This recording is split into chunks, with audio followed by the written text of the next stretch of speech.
최순실은 일관되게 이 태블릿은 내 것이 아니다. 난 태블릿 PC를 쓸 줄도 모른다. 입수 경로가 의심스럽다. 주장을 해왔습니다. 그런데 이 모든 주장을 단번에 부수는 새로운 태블릿 PC가 등장을 했죠. 바로 그건 최순실의 조카 장시호가 제출한 장시호발 태블릿 PC였습니다. 글쎄요. 일종의 공모자이자 가족 중에서도 가장 친했던 사이인데 지금 장시호 씨는 이 사건의 핵심을 푸는 스모킹 건이 됐습니다. 대체 어떤 심경의 변화가 있었던 걸까요? 또 어떤 것을 세상에 내놓을까요? 오늘은 장시호 씨의 법률 대리인 이지훈 변호사 직접 만나보겠습니다. 이 변호사님 안녕하세요. 네, 안녕하세요. 오늘 인터뷰 앞두고 장시호 씨를 접견하고 오셨다고요? 예, 어제 접견했습니다. 오늘 그 뉴스쇼 인터뷰에 나가는 걸 장시호 씨가 알고 있네요? 예, 알고 있습니다. 예. 그래. 지금 이지훈 변호사가 장시호 씨의 법률 대리인으로서 방송 첫 출연하시는 거죠? 예. 그래서 인터뷰를 그동안 한 번도 안 했었어요. 한 번도 안 하셨어요. 예. 사실은 장시호 씨에 대해서 지금 국민들이 궁금한 점이 많아서 저희도 어렵게 섭외를 한 건데 하나하나 그런 궁금증을 좀 풀어보죠. 예. 최순실 씨가 그렇게도 숨기려고 했던 증거 바로 2015년에 썼던 태블릿 PC. 이걸 이제 장시호 씨가 특검에 넘긴 건데 이 정황을 놓고 사실 얘기가 좀 분분합니다. 뭐 본인이 자진한 거다. 아니다. 특검 압박에 못 이겨서 그런 거다. 여러 가지가 있는데 정확한 팩트는 뭡니까? 이게 이제 특검 조사 과정에서 최순실 씨 집 앞에 있는 CCTV도 확보를 해서 그걸 아마 날짜별로 계속 돌려본 것 같습니다. 최순실 씨 집에 CCTV? 예. 최순실 씨 집에 있는 CCTV, 집 앞 CCTV를 아마 돌려보고 있는 과정에서 예. 장시호로 추정되는 인물과 또 다른 인물 둘이, 그러니까 총 3명이 예. 최순실 씨 집에서 짐을 들고 나오는 장면이 찍혔고요. 그래서 이제 이게 뭐냐라고 이제 추궁을 하게 된 겁니다, 거기서. 어허. 아마 그 날짜를 확인을 해보니까 이게 아마 이 사건이 막 불거지기 전 상황이었고. 아까 이 사건 터지기 전이면은 태블릿 JTBC 보도 나가기 전 얘기예요? 예, 맞습니다. JTBC 보도 전에 그 상황이었고. 예. 최순실 씨가 아마 독일에서 있는데. 예. 그 청담동이었던 것 같은데 아마 그 정유라랑 같이 살 집을 마련해 놓은 상태였고. 예. 내 개인 짐을 네가 좀 가지고 있어라. 그래서 아마 그 이사하는 과정에서 짐을 좀 가지고 맡겨놓는 그 지시를 한 건데. 맡겨놓는. 아니 근데 그 짐이 여러 가지가 있을 텐데 2015년에 썼던 그 태블릿 PC를 굳이 장시호 씨한테 넌 이건 좀 중요하니까 맡겨놔라 했던 건? 예? 그렇게 지시했던 건 아니고요. 예. 이게 제가 정확하게 용어가 좀 민감해가지고. 예. 이게 개인 금고였던 것 같은데. 개인 금고에 있는 건 중요하니까 그건 네가 이사하기 전에 좀 맡아줘라. 예, 맞습니다. 근데 그 금고 안에 이 태블릿 PC도 들어있었던 거예요. 뭐뭐 있었대요, 이 태블릿 PC 말고도? 요즘 한참 문제였던 왜 존 제이콥스인가요? 거기 존 제이콥스와 관련된 서류. 이제 이게 그 김영재 의원 화장품이죠. 예. 서류는 없었습니다. 그냥 거기에는. 서류는 없었고요. 그 서류가 나왔다는 거는 이 시기랑 좀 다른 시기고요. 그 서류는 아니고 화장품이 금고 안에 있었어요. 예. 그래서 화장품이 있었고 예. 또 청와대 마크가 찍힌 기념 쌀이 있었다고 합니다. 그게. 청와대 마크가 찍힌 쌀이 금고에 들어 있어요? 그거는 청와대에서 아마 명절 이럴 때 기념품으로 나눠주는 그런 쌀 같은데. 근데 그걸 왜 냉장고도 아니고 서늘한 것도 아니고 금고에 넣어놨을까요? 그래서 아마 그걸 기억했던 게 이런 쌀까지 보관을 하냐라는 얘기를 자기들끼리 이렇게 대화를 했던 게 기억이 나서 그 얘기를 했다고 그러더라고요. 그 얘기를. 그리고 나서 거기에 또 맞다 태블릿 PC도 한 대 있었다. 이 진술이 나오게 된 거죠. 그렇군요. 그러자 이제 그 태블릿 PC 그거 좀 우리 다오 이렇게 된 겁니까? 그렇죠. 처음에는 약간 반신반의하게 됐던 거죠. 왜냐면은 이게 이제 검찰에서도 사실 그 내용물이 뭔지는 몰랐고. 예. 태블릿 PC도 이제 장시호 씨가 먼저 태블릿 PC가 있었다고 얘기를 하니까. 예. 진짜냐, 확실하냐. 그럼 그게 지금 어딨냐 이렇게 얘기해가지고 이제 이게 세상에 알려지게 된 거죠. 근데 사실은 장시호 씨도 일종의 이제 공모자기 때문에 끝까지 그 금고 가져간 사실 안 얘기하고 그 안에 뭐가 들어있었는지 안 밝히면 끝까지 입을 다물 수도 있었을 텐데 이렇게 그거를 자진해서 넘겨주기도 하고 뭐가 들어있었는지 자세히 얘기도 하고 이랬다는 건 심경의 변화가 또 있었다는 얘기예요. 이제 심경의 변화가 있다고 자꾸 이제 기사가 나왔는데. 예. 약간 조금 그 부분은 사실관계가 좀 틀립니다, 그게. 그래요? 예. 무슨 말씀이십니까? 이게 기사에 나오기를 특검 3회 조사부터 특검의 3회 조사부터 그 신경의 변화가 있었다고 기사가 나왔는데. 예. 사실은 이게 검찰에서 조사받을 때부터 자백을 했고, 검찰에서 총 10번 조사를 받았는데. 예. 그 중에 이제 1, 2회는 잘 모른다라고 부인을 했다가 3회 조사부터 자백을 하게 됐는데. 예. 그 말이 조금 와전이 돼가지고 특검의 3번째 조사부터 자백을 하게 됐다. 그럼 검찰 조사 3번째 때부터 이미 자백은 술술 시작을 했다 이 말씀이세요? 예, 맞습니다. 그러니까 아마 시기적으로 특검에 가서는 처음 조사를 받을 때부터 모두 자백을 한 상태였죠. 그러니까 심경의 변화가 있어서 태블릿 PC를 갑자기 내고 그런 건 아니란 말씀이시군요. 네, 맞습니다. 아니, 일각에서는 사실 이제 이런 얘기도 나와요. 최순실이 구치소 들어가기 전에 재산을 막 숨겨놨는데 그걸 아는 유일한 사람이 장시호다.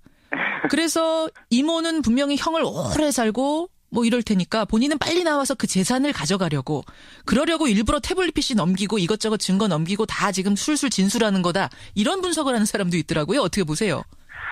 그 태블릿 PC를 뭐 공개하고 이렇게 된 이유도 본인도 이제 처음에는 고민을 많이 했습니다. 그거는 그거는 사실이고요. 고민을 많이 안 했다고 볼 수는 없고. 그렇죠. 이게 공개됐을 때 아마 자기한테도 큰 피해가 오지 않을까 이런 생각도 했었는데. 예. 그런 얘기를 했었거든요. 제가요. 저희가 선처를 받고 싶으면 이런 사건에 있어서 이런 국정농단 사건, 국민들의 공분을 산 이런 사건에 있어서 예. 내가 이런 태블릿 PC를 하나 주면 나를 선처해달라.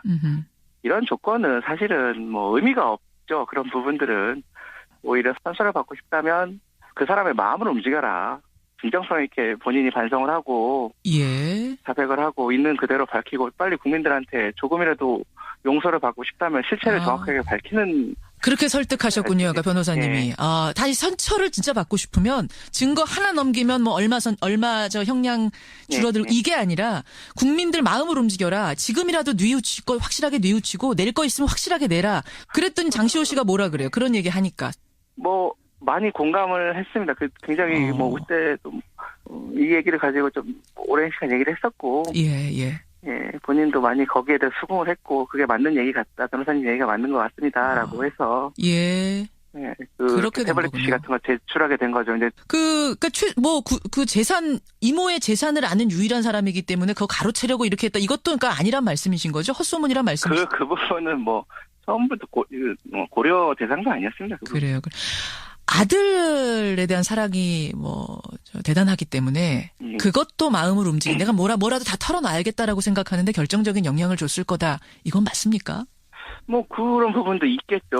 당연히 그걸 없다고 하진 않겠지만 수사 과정에 있어서 무슨 아들 얘기가 나오자 갑자기 자백을 했다 이런 것 사실은 좀 오보인 게. 그건 오보예요. 본인은 이제 아들 얘기를 사실 저랑도 잘 안 하려고 그러고. 그래요? 왜요? 아들 어떻게 지내냐 궁금할 텐데. 사실 아들 이름만 나와도 굉장히 많이 울거든요. 그러니까 아직까지 한 번도 얼굴을 안 봤는데. 그 이유가 이제 얼굴 보면 본인이 이제 견딜 수가 없을 것 같다. 편지도 안 보고 사진도 안 보고. 사진도 안 봐요? 예, 안 봅니다. 예. 그게 사진이라도 하나 얼굴 있으면 자기가 견딜 수가 없을 것 같다. 그렇군요. 그런 심정. 조사 과정에서 한 번 이제 아들 얘기가 나와가지고 그건 사실은 한 번 아들 얘기가 나왔는데. 예. 하도 많이 울어가지고 그날 조사를 못했거든요. 그래서 그 정도예요. 엄마가 이렇게 지금 세상에 악녀로 비춰지는 것에 대해서 아들한테 대한 미안함도 상당하겠는데요. 그럼요. 그래서 이번에도 사실은 재판 과정에 있어서 수의를 안 입고 나온 게 사복 입고 나왔잖아요. 이번에 장시호 씨만. 다른 의도가 있었던 건 아니고 아들이 아직 어린데 그런 거군요. 커서 이런 모습을 보여주고 싶지 않다. 그런 것들 때문에 좀 사복을 입고 나오게 됐죠. 알겠습니다. 자, 그런 것이 배경이 돼서 지금 장시호 씨가 스모킹건으로 이 사건의 핵심 증거들을 내놓고 있는 건데 장시호 씨 아직 알고 있는 게 더 많죠? 아는 데까지 다 솔직하게 털어놓는 겁니까? 그건 분명합니까? 그렇죠. 예, 맞습니다. 그건 의심 안 하셔도 됩니다. 저희가 아는 부분에 있어서는 전부 다 얘기할 예정입니다. 전부 다 얘기할 예정이다. 그래요. 엊그제 재판 최순실 씨하고 조카 장시호 씨가 나란히 참석해서 눈길을 끌었는데 거기서 웃는 표정이 포착이 돼서 막 보도가 됐습니다. 예. 이건 누구 보고 웃는 거냐 이런 얘기들을 이건 뭐라고 해요 장시호 씨는?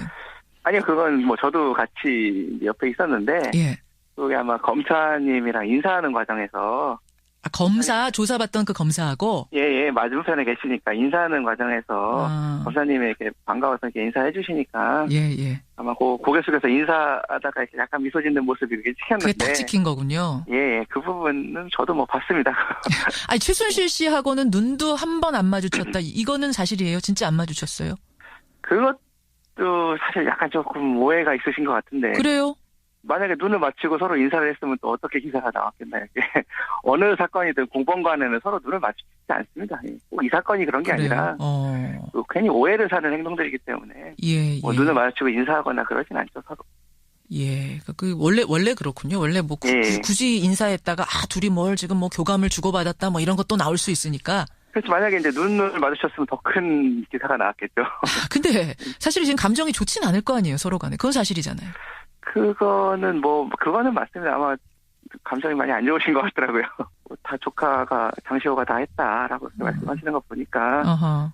많이 감정이 안 좋으신 것 같아요. 감정이 많이 안 좋아. 진짜 그 얘기. 그러니까 최순실 씨는 그 동계영재센터는 장시호가 완전히 장악했었다. 난 그쪽 일 모른다. 딱 이렇게 얘기했거든요. 여기에 대해서 장시호 씨 뭐라고 합니까? 검사님께서 그날 말씀을 하셨고 또 그게 기사화도 됐는데 그냥 그 정도로 답변을 드리겠습니다. 검사님께서 최순실 씨의 역할이 어떻다라고 그날 말씀을 하셨기 때문에. 예. 장시호 씨가 그러니까 완전히 내가 거길 장악했고 이모는 모른다라는 것에 동의하지 않는 거죠? 예, 그건 아닙니다. 예. 그건 아니죠. 그럼 저희가 자백할 이유가 없습니다. 예. 혹시 보면서 장시호 씨가 점점 내부 고발자처럼 변해가고 있구나 이런 생각도 드세요? 그 부분도 사실은 제가 어저께 접견을 하면서 얘기를 했는데 저희는 좀 적절치 않다고 생각합니다. 왜냐하면 누군가에게 칭찬받으려고 하는 행동도 아니고 또 칭찬받아서도 안 되는 행동이죠. 국민 조카라든지 특검의 수사 도움이라든지 이런 표현들이 나오면서 국민들이 요즘 많이 칭찬해 주시는 거 저도 봤는데 본인이 응당 국민들에게 잘못을 구하고 용서를 구하고 한 행동들이지 누군가에게 지금 본인이 한 행동이 있기 때문에 이걸 갖다 칭찬받거나 그럴 행동은 저희도 아니라고 생각합니다. 한 가지만 끝으로 여쭈죠. 장시호 씨 지금 후회를 하는 거죠? 자신이 하는 짓에 대해서? 정말 많이 후회하고 정말 많이. 많이 그때 접견하다가도 좀 울기도 하고 이러는데. 결정적으로 뭘 후회합니까? 어떤 부분을 후회합니까? 이렇게 말씀드리면 어떨지 모르겠지만 이게 제주도에 있다가 이모와 일을 도와준다면서 서울에 올라오게 됐는데 가능하다면 자기가 그 시기를 다시 시간을 돌리고 싶다라고 많이 후회를 합니다. 이모를 무조건 따랐던 것, 그걸 결정적으로 후회하는 거군요. 그렇게 말씀드리면 마치 책임을 떠넘기는 것처럼 보여서 좀 조심스럽긴 한데 사실 그런 취지가 맞습니다. 그렇죠. 알겠습니다. 장시호 씨, 태블릿 PC라는 저 귀한 증거를 이제 넘기게 되면서 수사에 동력이 생겼습니다. 그 부분 궁금증들이 있어서 오늘 좀 풀어봤고요. 아까 말씀하신 것처럼 후회한다니까 털어놓을 수 있는 모든 걸 털어놔서라도 국민들께 그게 사죄받는 길이라는 거, 선처받는 길이라는 거 잊지 않고 수사에 임했으면 좋겠습니다. 오늘 고맙습니다. 예, 감사합니다. 예, 장시호 씨의 법률 대리인 이지훈 변호사였습니다. 최순실은 일관되게 이 태블릿은 내 것이 아니다. 난 태블릿 PC를 쓸 줄도 모른다. 입수 경로가 의심스럽다. 주장을 해왔습니다. 그런데 이 모든 주장을 단번에 부수는 새로운 태블릿 PC가 등장을 했죠. 바로 그건 최순실의 조카 장시호가 제출한 장시호발 태블릿 PC였습니다. 글쎄요. 일종의 공모자이자 가족 중에서도 가장 친했던 사이인데 지금 장시호 씨는 이 사건의 핵심을 푸는 스모킹 건이 됐습니다. 대체 어떤 심경의 변화가 있었던 걸까요? 또 어떤 것을 세상에 내놓을까요?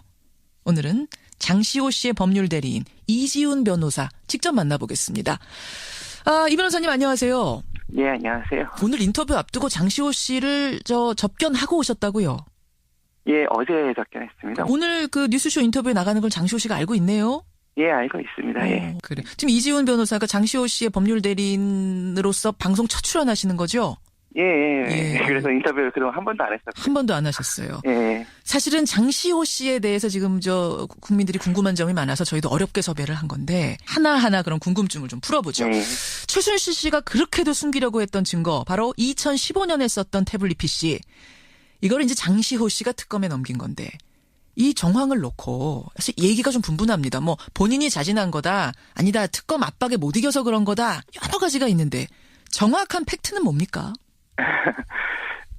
이게 이제 특검 조사 과정에서 최순실 씨 집 앞에 있는 CCTV도 확보를 해서 그걸 아마 날짜별로 계속 돌려본 것 같습니다. 최순실 씨 집에 CCTV? 예. 최순실 씨 집에 있는 CCTV, 집 앞 CCTV를 아마 돌려보고 있는 과정에서 예. 장시호로 추정되는 인물과 또 다른 인물 둘이, 그러니까 총 3명이 최순실 씨 집에서 짐을 들고 나오는 장면이 찍혔고요. 그래서 이제 이게 뭐냐라고 이제 추궁을 하게 된 겁니다, 거기서. 어허. 아마 그 날짜를 확인을 해보니까 이게 아마 이 사건이 막 불거지기 전 상황이었고. 그러니까 이 사건 터지기 전이면은 태블릿 JTBC 보도 나가기 전 얘기예요? 예, 맞습니다. JTBC 보도 전에 그 상황이었고. 예. 최순실 씨가 아마 독일에서 있는데. 예. 그 청담동이었던 것 같은데 아마 그 정유라랑 같이 살 집을 마련해 놓은 상태였고. 예. 내 개인 짐을 네가 좀 가지고 있어라. 그래서 아마 그 이사하는 과정에서 짐을 좀 가지고 맡겨놓는 그 지시를 한 건데. 맡겨놓는. 아니 근데 그 짐이 여러 가지가 있을 텐데 2015년에 썼던 그 태블릿 PC를 굳이 장시호 씨한테 넌 이건 좀 중요하니까 맡겨놔라 했던 건? 예? 그렇게 지시했던 건 아니고요. 예. 이게 제가 정확하게 용어가 좀 민감해가지고. 예. 이게 개인이라서 그 얘기를 했다고 그러더라고요. 그 얘기를. 그리고 나서. 예. 거기에 또 맞다. 태블릿 PC도 한 대 있었다. 이 진술이 나오게 된 거죠. 그렇군요. 그러자 이제, 그 태블릿 PC, 그거 좀 우리 다오, 이렇게 된 겁니까? 그렇죠. 처음에는 약간 반신반의하게 됐던 거죠. 왜냐면은 이게 이제 검찰에서도 사실 그 내용물이 뭔지는 몰랐고. 예. 태블릿 PC도 이제 장시호 씨가 먼저 태블릿 PC가 있었다고 얘기를 하니까. 예. 진짜냐, 확실하냐. 그럼 그게 지금 어딨냐, 이렇게 얘기해가지고 이제 이게 세상에 알려지게 된 거죠. 근데 사실은 장시호 씨도 일종의 이제 공모자기 때문에 끝까지 그 금고 가져간 사실 안 얘기하고 그 안에 뭐가 들어있었는지 안 밝히면 끝까지 입을 다물 수도 있었을 텐데 이렇게 그거를 자진해서 넘겨주기도 하고 뭐가 들어있었는지 자세히 얘기도 하고 이랬다는 건 심경의 변화가 또 있었다는 얘기예요. 이제 심경의 변화가 있다고 자꾸 이제 기사가 나왔는데. 예. 약간 조금 그 부분은 사실관계가 좀 틀린 금고였던 것 같은데. 개인 금고에 있는 건 중요하니까 그건 네가 이사하기 전에 좀 맡아줘라. 예, 맞습니다. 근데 그 금고 안에 이 태블릿 PC도 들어있었던 거예요. 뭐뭐 있었대요, 이 태블릿 PC 말고도? 요즘 한참 문제됐던 존 제이콥스인가요? 거기 존 제이콥스와 관련된 서류. 이제 이게 그 김영재 의원 화장품이죠. 예. 서류는 없었습니다. 그냥 거기에는. 서류는 없었고요. 그 서류가 나왔다는 거는 이 시기랑 좀 다른 시기고요. 그 서류는 아니고 화장품이 금고 안에 있었어요. 예. 그래서 화장품이 있었고 예. 또 청와대 마크가 찍힌 기념 쌀이 있었다고 합니다. 그게. 청와대 마크가 찍힌 쌀이 금고에 들어 있어요? 그거는 청와대에서 아마 명절 이럴 때 기념품으로 나눠주는 그런 쌀 같은데. 근데 그걸 왜 냉장고도 아니고 서늘한 것도 아니고 금고에 넣어놨을까요? 그래서 아마 그걸 기억했던 게 이런 쌀까지 보관을 하냐라는 얘기를 자기들끼리 이렇게 대화를 했던 게 기억이